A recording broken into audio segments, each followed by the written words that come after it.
Hello everyone and welcome to another session of AP Human Geography with Mr. Elrod. We're continuing on in Unit 3, continuing to discuss religion. Today we're going to discuss religion and as it relates to two specific elements, and that is religion as it relates to government and religious tensions around the world. Well, not necessarily specific religious tensions, but just religion as it relates to conflict. So when we talk about religion and government, I think one thing is important to understand and to recognize is that if we think historically, really all civilizations and all advanced societies began as a theocracy.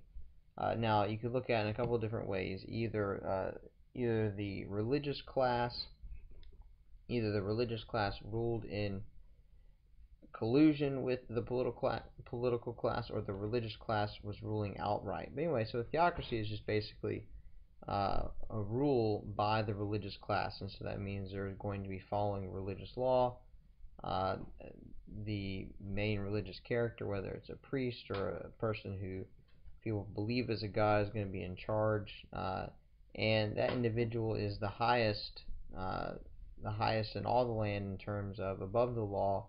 In fact, creates the law at times, rules by decree, and that can come kind of various forms, whether people believe that person is a god themselves or son of a god or things along those lines. But again, this was typically the way that societies and civilizations start out, because religion is what gave people the understanding of what was right, what was wrong. It also gave people an incentive to follow the rules, because if you broke the rules, then you were going against the god of that particular people, and then that could impact your eternal destiny. Also, then you could threaten people with some sort of religious punishment, whether it's you spend a certain number of years in a place like a purgatory or something along those lines. So you could punish somebody not just physically here on this earth, but then the idea was that you could punish them after this life as well. In the world today, we really don't have many theocracies, with the exception of Iran, and then kind of also the Vatican. The Vatican just seems to be the exception to just about every rule. But anyway, so Iran and the Vatican would be our two examples of a theocracy that we have in our world today, and we have to consider again what a change that is from our historical past. So some historical examples. Of course, you had the Pharaoh, you had Moses and the Ten Commandments, you had Xerxes as he was ruling over the Persian Empire. The Inca, the ruler of the Inca was actually, his name was the Inca. His belief he was the son of the sun god. The Ayatollah in Iran, and of course the Pope there. So, and again, there are several other examples we could have used, but the theocracy was kind of the base format of a government very early on, until eventually you have a fairly clear separation between the religious class and the political class. Today's world and the way that we view the relationship between religion and government would be considered to be more what's called secularism, and pretty much secularism is anything that is outside of religion itself, and so you can divide the world into two parts: the religious world and then the secular world. With the Enlightenment, you had the belief that man can institute government kind of on his own understanding and his own intellect, and create systems and documents that will help to keep government in place. And part of that was to try and keep religion out of government in terms of establishing national religions. And if you look at the writers during the period, some of them are have great animosity towards religion, especially if you look at like a Rousseau. But a guy like a Thomas Hobbes very much felt like religion was necessary, and it kept people in line, things along those lines. And if we look at our world today, and we're seeing things seem to be going, it's almost that you have either an outright rejection of religion or a complete indifference towards religion, and that's either in people's personal lives or the way it relates. Well, not necessarily the way it relates to the government, but certainly within their own personal lives. You see in Europe, for the most part, there seems to be sort of an ambivalence or indifference towards religion. But it's interesting because the more we seem to drift that way, there seems to be a resurgence, maybe in some elements, of course, with this whole situation of ISIS that's been going on, and almost a resurgence of people who are devoutly clinging to a particular faith. And in fact, we've even seen that ISIS has been successful in recruiting people, from the United States to come over there and fight with them. So, we never seem to see the pendulum swing too far one way before maybe it swings back the other way. Of course, that can bring us into this idea of religion and conflict. Of course, when we talk about religion and conflict, it's, a lot of times we ask ourselves, well, why in the world is it that these things happen? Well, if you consider the implications of religion and conflict, it's not really that difficult to understand why there's conflict, because the understanding is, if I believe a certain thing and you believe differently than me, then I'm right and you're wrong, and vice versa. If you believe differently than I do, then you believe that you're right and you believe that I'm wrong. And there can be some major implications for who is right and who is wrong. And some people, believe so deeply and so firmly that it's not just acceptable that they believe something and that you might believe differently. It's an affront to who they are as a person, an affront to their, like, the fiber of their being, that you would disagree with them, and they either you agree with them, or we can't just go about our separate ways.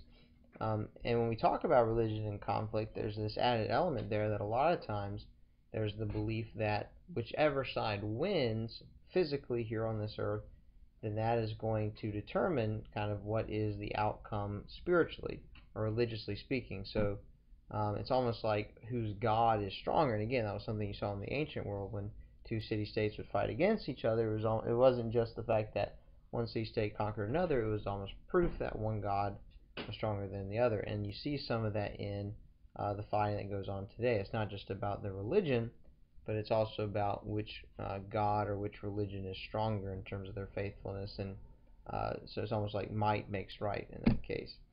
And within these religious conflicts, we have two categories of boundaries, and it should be pretty easy to see where you might have conflict kind of crop up. It was called the interfaith boundary. It was called the intrafaith boundary. So the interfaith boundary with the ER. So if we use our language art skills, the ER, this is a boundary that exists between two or more different religions. So it deals with a boundary that exists between two or more different religions, and this could be an actual political boundary. It could be maybe a boundary that just exists in the landscape itself. We're talking about where one group of people live and another group of people live if they live within the same country. You would see a lot of that in the United States. We don't really have political lines drawn for different faiths. Now, if you talk about 13 colonies, or you talk about Maryland, or you would talk about the Virginia colony, or you talk about Massachusetts Bay Colony, those might be you'd say, well, those were boundaries drawn for different religious groups, sure, but not necessarily anymore in the United States. It's more of just where are different groups of people living, and it kind of, in certain parts of the country, you tend to have more of one people than another. But if you look in some parts of the world, obviously the Middle East, with Jerusalem and Israel, you have the division there between the Israelis, or the Jewish, and then of course the Muslim population, whether the Palestinians living in the Gaza Strip or the West Bank, or if you look in Jerusalem itself. We saw an image earlier in one of the other videos that we watched of all the different sections of Jerusalem. It would seem pretty easy to look at those boundaries to understand where you might have some conflicts, because again, you have people who believe very devoutly, very strongly about their religion, and they're living very closely to each other. And in that case, you really have kind of statehood and development and human condition tied in with religion, and so there's a lot of things wrapped up in that particular situation. You could look at the situation in Sudan for interfaith boundary, North Sudan being predominantly Arab Muslim, South Sudan predominantly Black, African, Christian, and animist. And you could also say that that's tied into ethnicity as well. If we look at the intrafaith boundary, this is a boundary that exists between two groups of the same religion.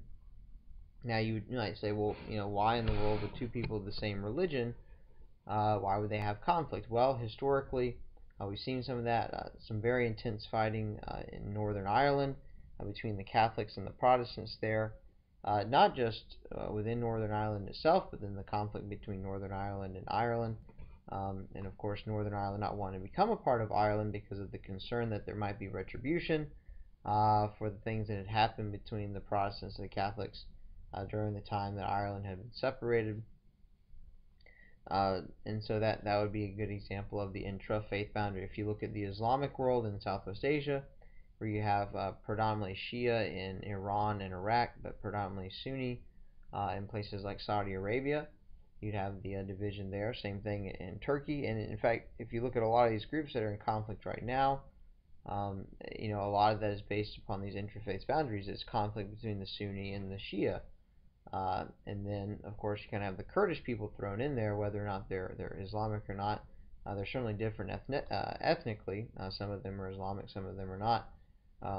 But again, if we look at these places in the world, we identify a place where we either an inter and intra-faith boundary, you can kind of begin to understand where you might have some conflicts and why that's the case.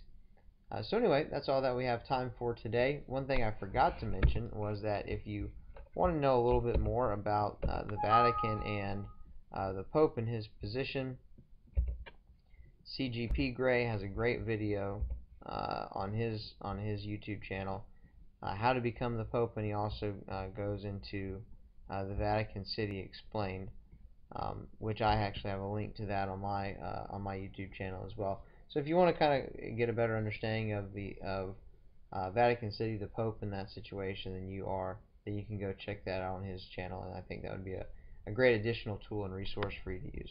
So anyway, that's all that we have for this time. Thanks for watching, and I hope to see you next time.